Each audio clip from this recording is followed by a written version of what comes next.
A Christian just destroyed a pagan altar to Baphomet in the Iowa state capitol, and the usual suspects are angry about it. Well, of course, that would be the progressive Christians on the internet. In fact, one individual said, "A Christian destroying the display of another religious/irreligious group is about the most anti-Christian act imaginable."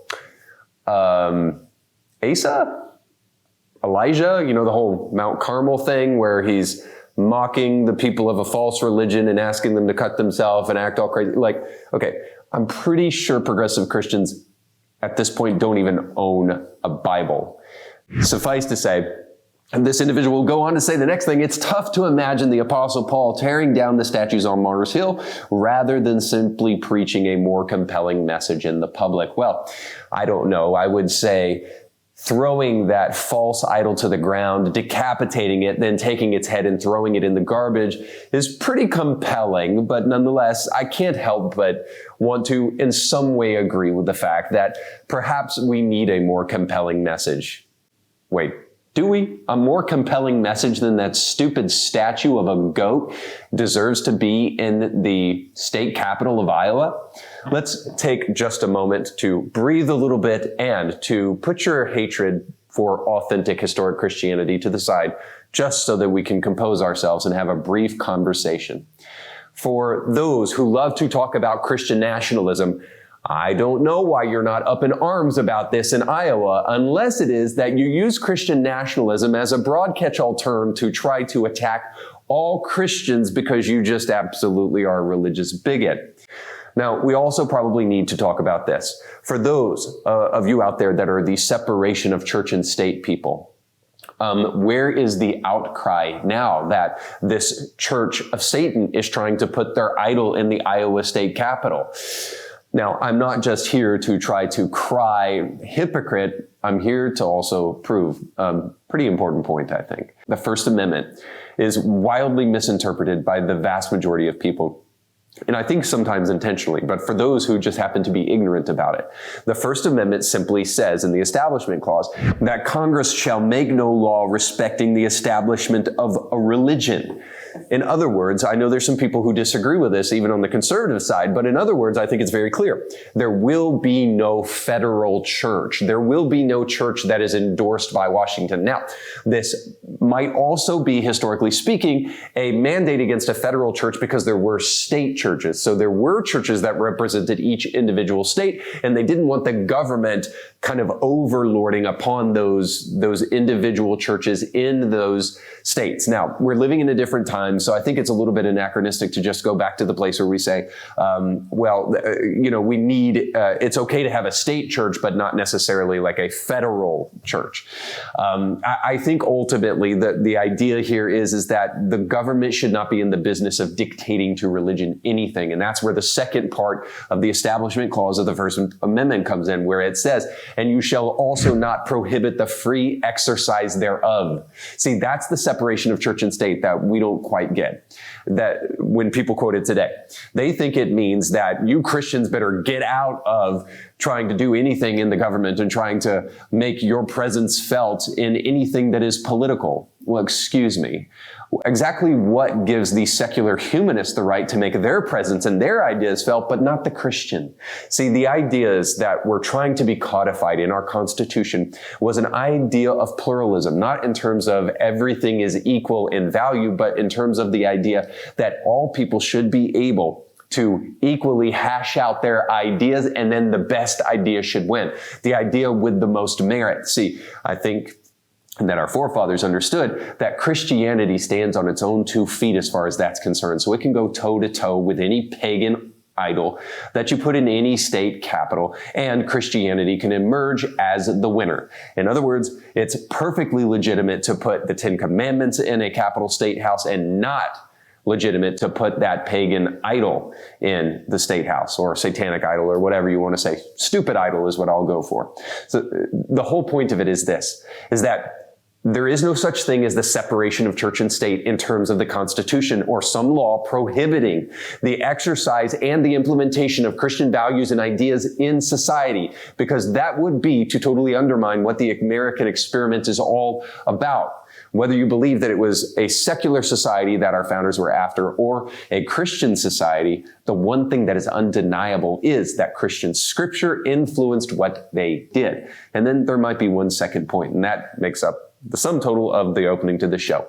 And that is simply this, that when our founders established the First Amendment, they were definitely not thinking about the right to put satanic altars and idols inside of state houses. Our founders didn't desire for freedom of speech to be a license for ignorant fools to do whatever the hell they want to do or say whatever the hell they want to say. It was always the opportunity to open up the public square for the free discourse of ideas so that the best ideas can win. Baphomet and satanic altars are clearly not that. So that Christian who destroyed that idol and threw his head in the garbage deserves a Medal of Honor. And we should rejoice with our freedom of speech whenever a Christian actually is willing to have a bit of backbone and do what is not only in keeping with Scripture, Old and New Testament, but also what is in keeping with a good conscience. Unfortunately, it's rarer these days than ever before. And we'll talk about that and more today on Indie Thinker.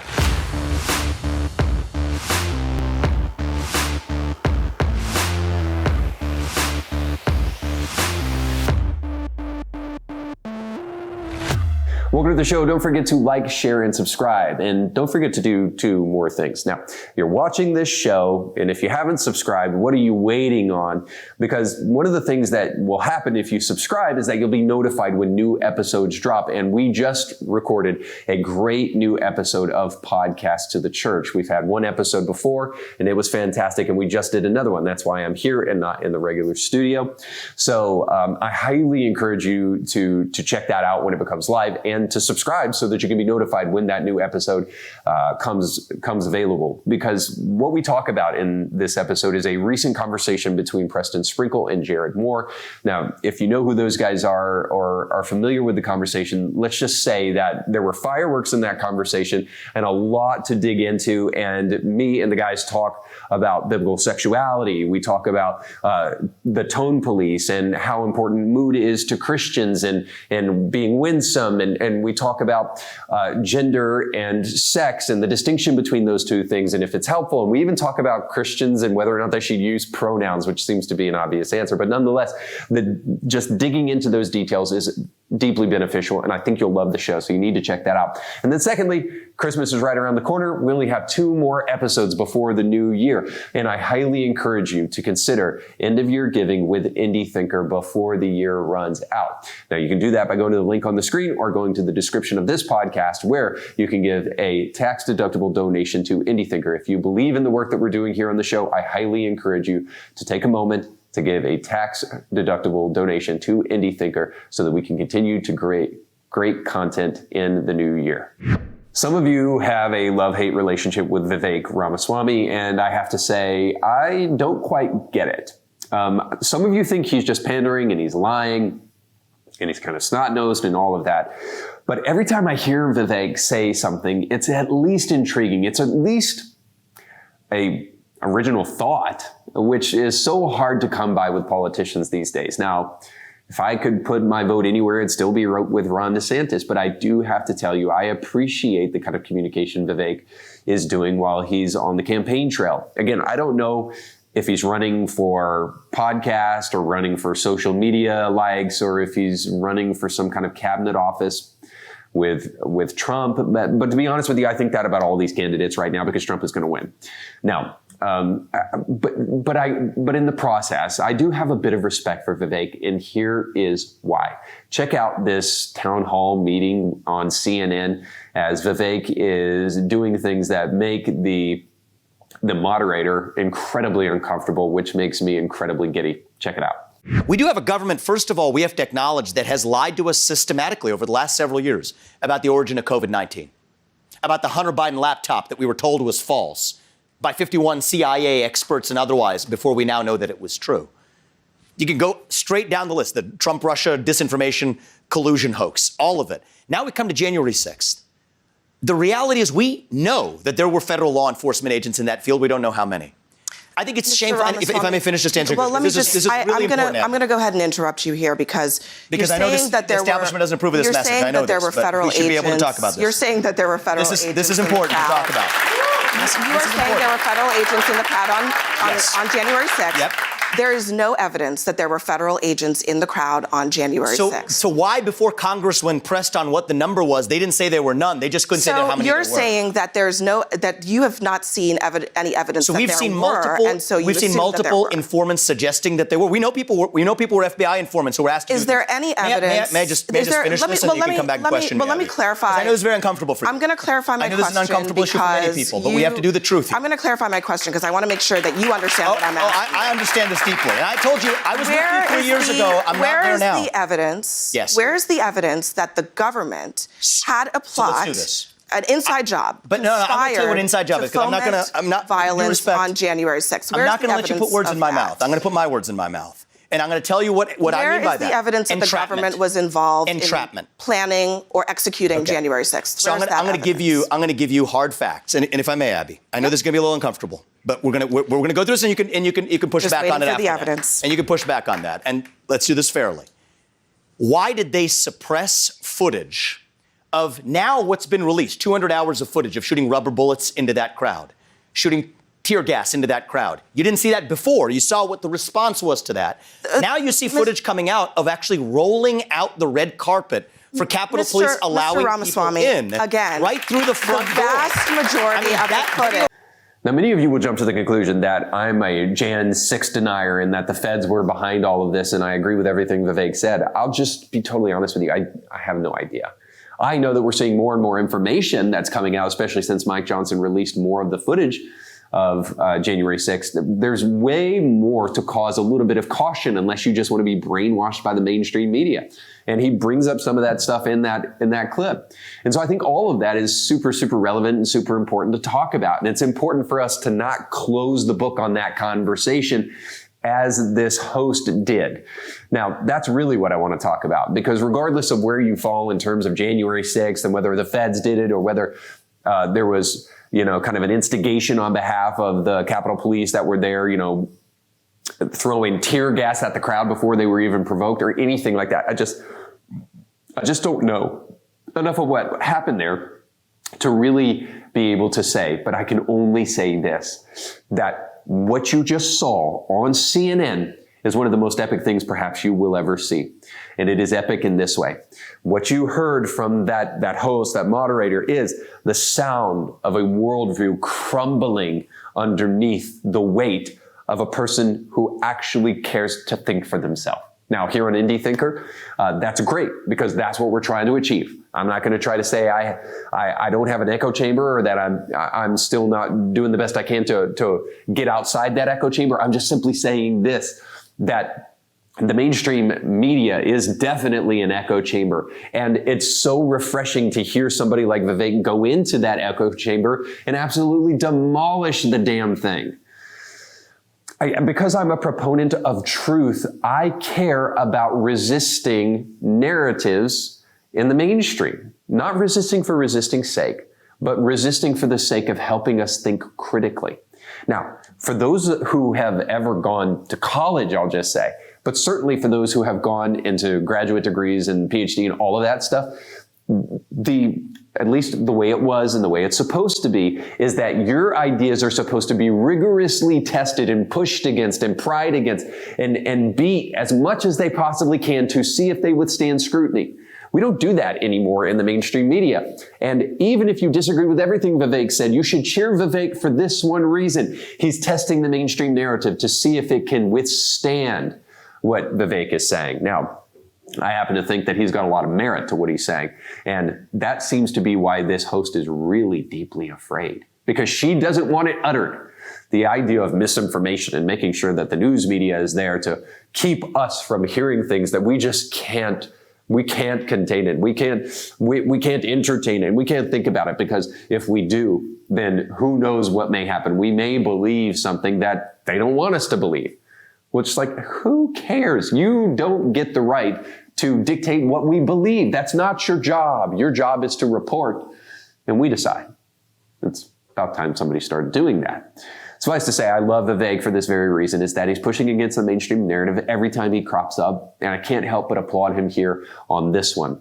And now, secondly, I want to go to another big story that kind of happened last week with Hunter Biden, because Hunter has refused to testify and refused to show up, and now he's probably going to be subpoenaed in order to do so. But it didn't stop him from talking. And when he did talk, here's what he had to say. Here's MAGA Republicans, including members of the House committees who are in a closed-door session right now, have impugned my character, invaded my privacy, attacked my wife, my children, my family, and my friends.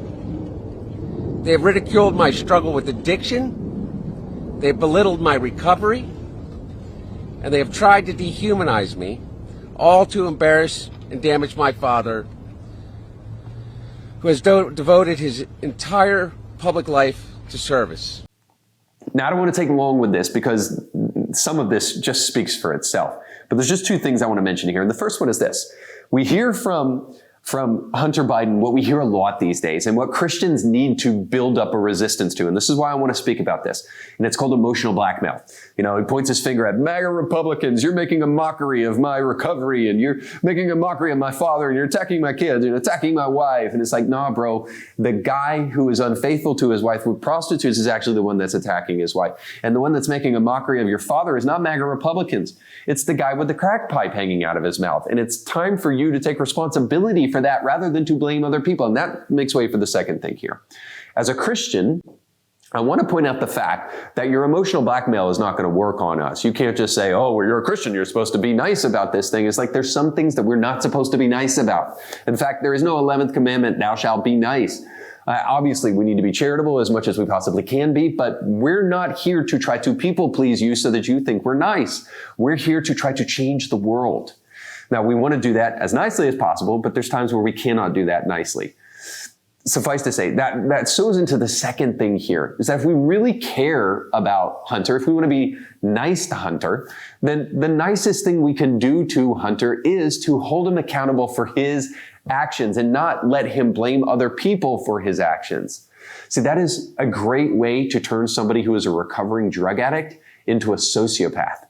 Personal responsibility is the way to make a recovering addict somebody who becomes a contributor to society. If he is not able to make that leap, he will continue to blame other people for his problems and then even potentially go back into his addiction. Now, I as a pastor have dealt with this on numerous occasions, whether it just be the textbook narcissist or it be the person who is dealing with addiction. If we really care about Hunter's addiction, if we really care about Hunter being held responsible for his actions, past and present, then in the future, we need this fishing expedition to see if Hunter needs to pay the consequences for any crime he may have committed. Now, a lot of people are saying this is just a fishing expedition. Well, I'm sorry. We went through a bunch of fishing expeditions during the Trump presidency. I think we can afford one fishing expedition right now with a potential impeachment inquiry into Joe Biden and this subpoena for Hunter Biden, where we finally get to hear this dude testify under oath. It's important for us to know, and more importantly, if you really care about Hunter, and that's the thing at the end of the day, real compassion doesn't overlook this and just try to wash this under the rug or use emotional blackmail to try to say, if you're loving, you won't want vengeance here. It's not vengeance. It's justice, and justice must be served. I'll put it to you the way Thomas Aquinas said. He said, love is willing the good of the other. This is why we don't use pronouns. This is why we don't cut on an individual and let them fall under the delusion that they will be bettered by cutting off their genitalia. We don't let them do that because loving people is willing the good of the other. We want what is best for them. And what is best for Hunter here is that he pay for his crimes, every single one of them. And if he's got nothing to hide, then he should have no problem showing up and testifying. But chances are he's got more than you could ever imagine to hide. And that's why it's also important that we hear from him. Because we may find that what Trump has done pales in comparison to anything Joe Biden has done since he's been in office. All right, let's jump into our final segment, Bible study with Democrats. Oh God of pronouns. By now, you've probably heard of the case of the poor woman, or at least we're expected to believe, that was not able to have an abortion in Texas because of the strict abortion laws there. And now she has to go somewhere else in order to take care of that inconvenience. Now, I really want to try to be as kind and charitable as I possibly can through all of this. But at the front of this, I really just got to tell you guys something. Not only that I believe abortion is murder, but also if you can have an abortion in another state and instead you choose to sue the state of Texas in order to earn the right to have an abortion in Texas when you can just go to another state, I can't help but believe that you desire to put yourself and your baby in the spotlight, and then you make it fair game for all of us to talk about it. Now, again, I'm going to talk about this as charitably as possible and as much as a Christian as I possibly can, which is a large task because there's a responsibility there. But I also want to do so in such a way that we understand what we're talking about here, because the reality of abortion has lost us by and large because we have fallen for the my body, my choice rhetoric that we hear so often in the culture. So especially in a case like this, I think it's important for us to investigate that claim. Like, does my body, my choice, does the clump of cells thing hold up in light of what we're seeing in Texas? The one thing we do know is that the left is losing their mind. Even people on the right, like Ann Coulter, are saying we've gone from protecting babies to absolutely being moral monsters against mothers. Now, I can't help but believe that the people who are the real moral monsters are the ones who are charging women to kill their babies for them. Those are the real moral monsters, not conservatives who actually care about babies. And it is also the case here where this woman is seeking a medical exception because of what's going on with her in order to get this abortion, which, by the way, is possible in the state of Texas. The only way that you can have an abortion is with a medical exception. Now, she originally got that granted to her, and then it was denied by the Supreme Court there in Texas. So here's the real question at the end of the day. Does she qualify for a medical exception? And is the state of Texas being draconian in their abortion laws? Before you answer that, let's dig into this simple, important detail of this pregnancy. So the woman in question is Kate Cox, and Kate Cox is probably somewhere in the realm of 20 weeks pregnant now, so clearly into her second trimester. Kate wants to abort her baby because she figured out that that her baby has trisomy 18, which is a genetic disorder that will inevitably leave her baby delivered with not only a genetic defect, but severely handicapped, probably with club hands, club feet, lowered ears, inability to speak, and all sorts of impairments. It's a truly awful thing to have trisomy 18. Now, chances are, too, that Kate's baby will be delivered and could be delivered with a high degree of success. So some are arguing right now because she has trisomy 18, the baby's going to be dead anyway. So what does it matter if she aborts it now or not? And then it saves Kate the trouble of seeing her baby experience this difficulty. Well, the truth is that a baby with trisomy 18 not only can survive delivery, but can also grow to become an adult. Now, I think the longest person who has ever survived with trisomy 18 was about 20 years or so. So obviously the longevity of that individual is not going to be very long, and their quality of life will be diminished because of their disability. But the last time I checked, you don't get to murder somebody just simply because they're disabled. Now, again, I'm arguing from the position that a baby in the womb and a baby from conception is a baby and not a fetus or a clump of cells, because we don't say clump of cells on board, fetus on board, we say baby on board. And by the way, this is implicit for Kate. So just to kind of buttress this argument, Kate is not arguing that this is a clump of cells. She knows it's a baby in her womb. This is not even a question here.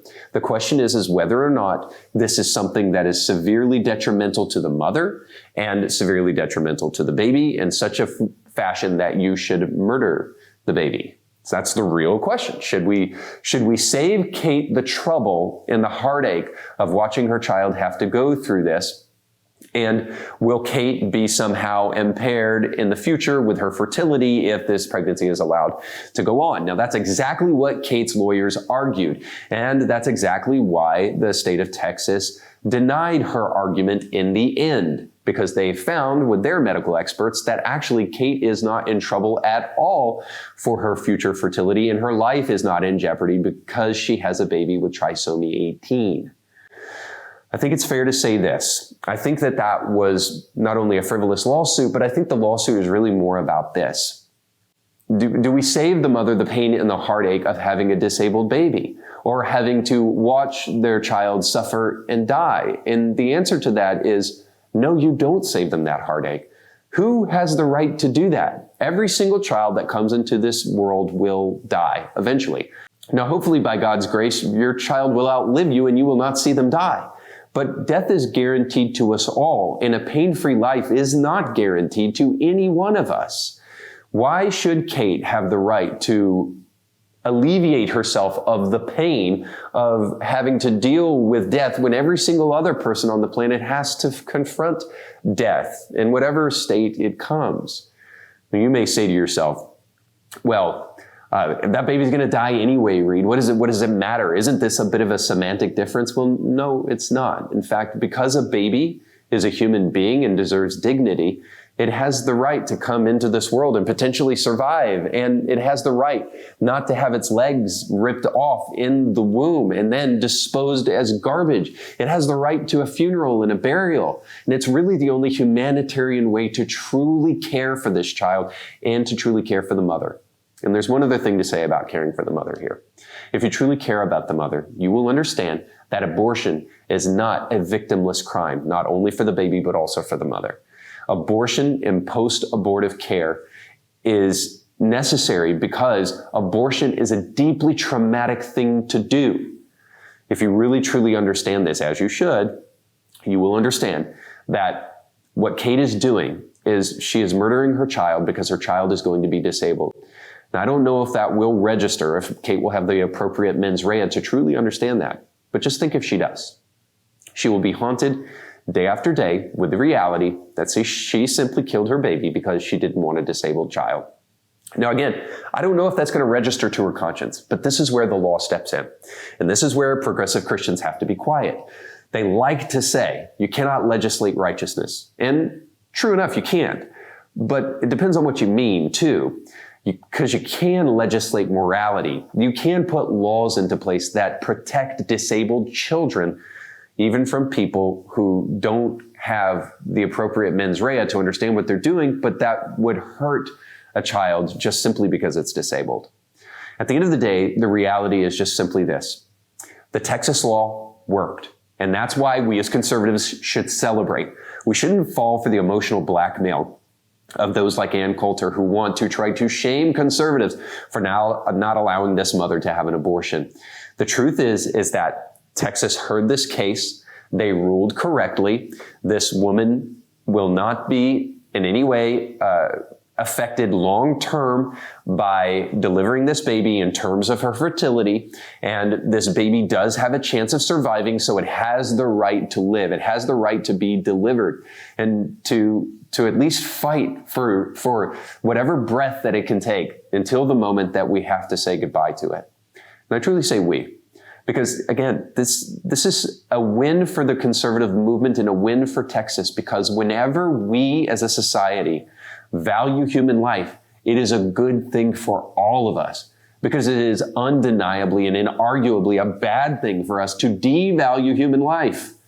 The more we do that, the more our society goes down the toilet. And again, I go back to this idea that this is a win, and this is why we should be celebrating right now. We shouldn't have to necessarily be on the defensive on this. This is an opportunity for us as conservatives to realize that the culture war matters, and when we fight them, babies are saved.